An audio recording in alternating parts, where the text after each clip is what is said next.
Good morning, YouTube. Well, I had a bunch of videos on my GoPro and the chip got corrupted. So are you recording all of the nefarious activities? If you're new to the channel, my name is Dan and we are at The Stub. This is our dealership, NG Supercars, and of course we work on supercars and do a bunch of DIY stuff. And I had 3 videos on the GoPro that were ready to edit, and I went home last night and I tried to offload them from the chip, and the chip was corrupted.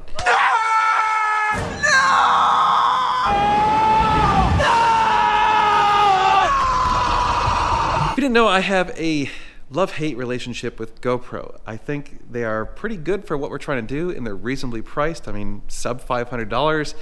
They get shoved in precarious positions where they're getting splashed with oil and dropped and kicked and whatever. But they're actually kind of crap. They overheat, they have corruption issues, they lock up, they do all these weird things, and they're really frustrating. But at the moment, there's really not a better option. I used to use big DSLRs or the mirrorless SLRs or all that stuff, and for what we're trying to do, they just don't really make sense. Well, I ended up damaging some expensive SLR cameras, and when you have like a $5,000 camera setup and you damage it, that sucks. You know, I'd rather break a couple of these at 500 bucks than damage one of those at 5,000 bucks. The other thing was, when I switched to GoPro, everyone said, oh, it looks so much better because of their stability. You can move around, you know, all this stuff, and it looks nice and clear. And when you do the SLRs and the mirrorless, they just don't have the same stability. But anyway, I wanted to go through and discuss what we did on this car because a lot of you had some opinions and thoughts as to what was wrong with it, and a couple of you were spot on.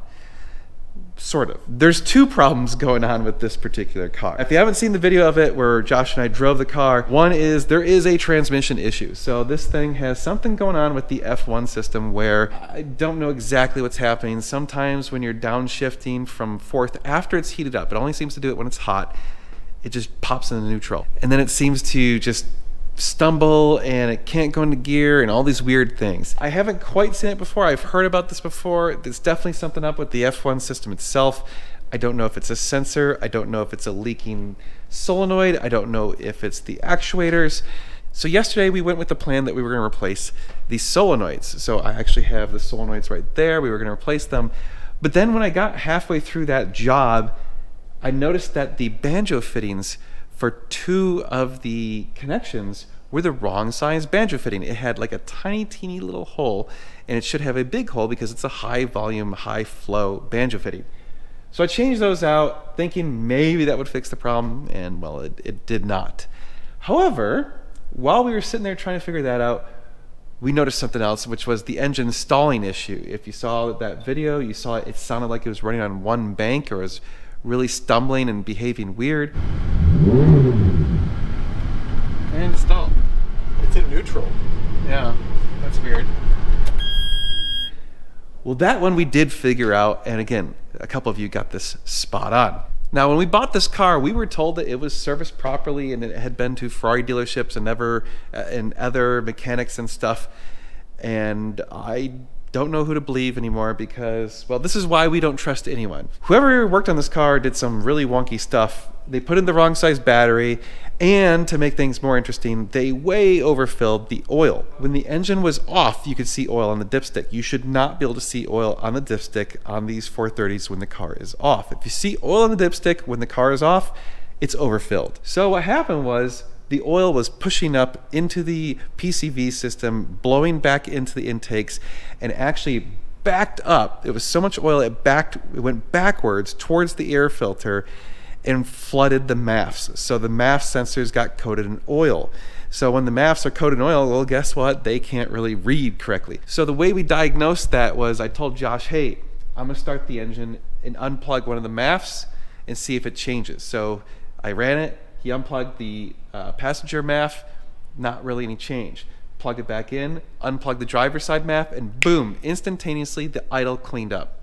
Now the way that happens is it switches from a closed loop to an open loop, and so then the computer just basically goes into a default airflow mixture, and it doesn't use the MAF at all. So that's something you can do if you're ever having MAF issues, is you just unplug the MAF sensor and see if it changes. So we could pretty quickly determine it was the MAF sensors.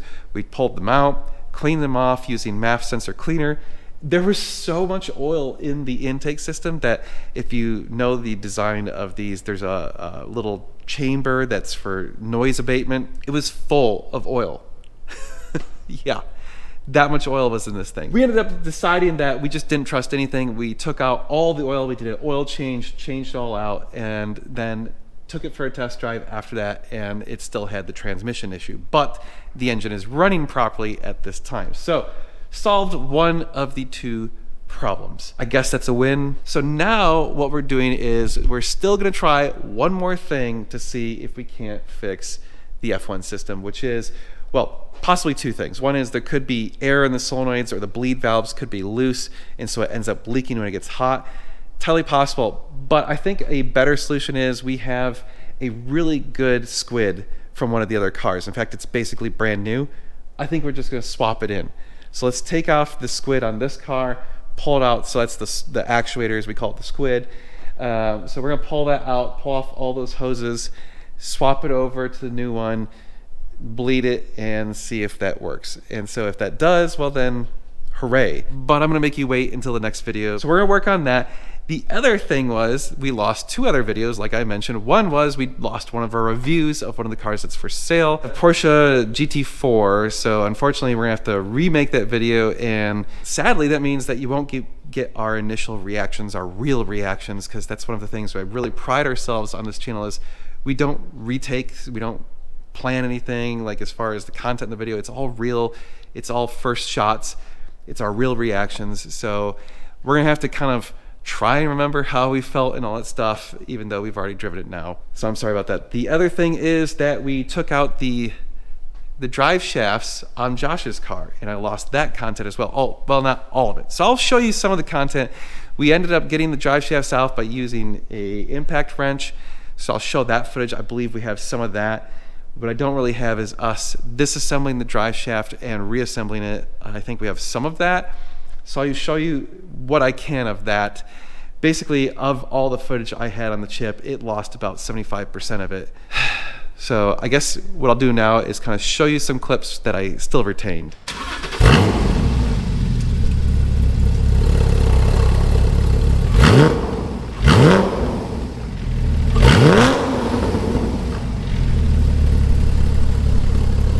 Not bad. God damn it, I wasn't recording. He stalled it. Damn it. Oh, I missed the stall. Son of a bitch. Damn it. Missed the most embarrassing part. Round two. Ready? Here we go.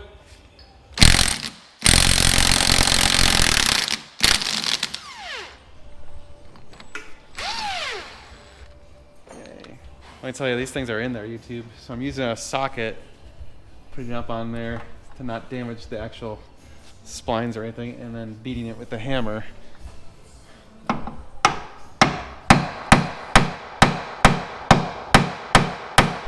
That took at least 2 hours? Yeah, highly not recommended. It sucks. Although, saves you $1,000 per axle. Yeah, it's true. That's pretty good. That's $500 an hour. Okay. Although the kit's like $100 or something, so I guess it only saves you like $450 an hour. All right, YouTube. So where we're at on this car is I have the under panels off. We're kind of ready to change out the squid, so we'll do that in the next video. So like, share, and subscribe. Stay tuned for all that stuff. We appreciate your guys' support by going to normalguyssupercar.com. There you can buy parts and services for your car using the code NGS10. Hooks you up with 10% off.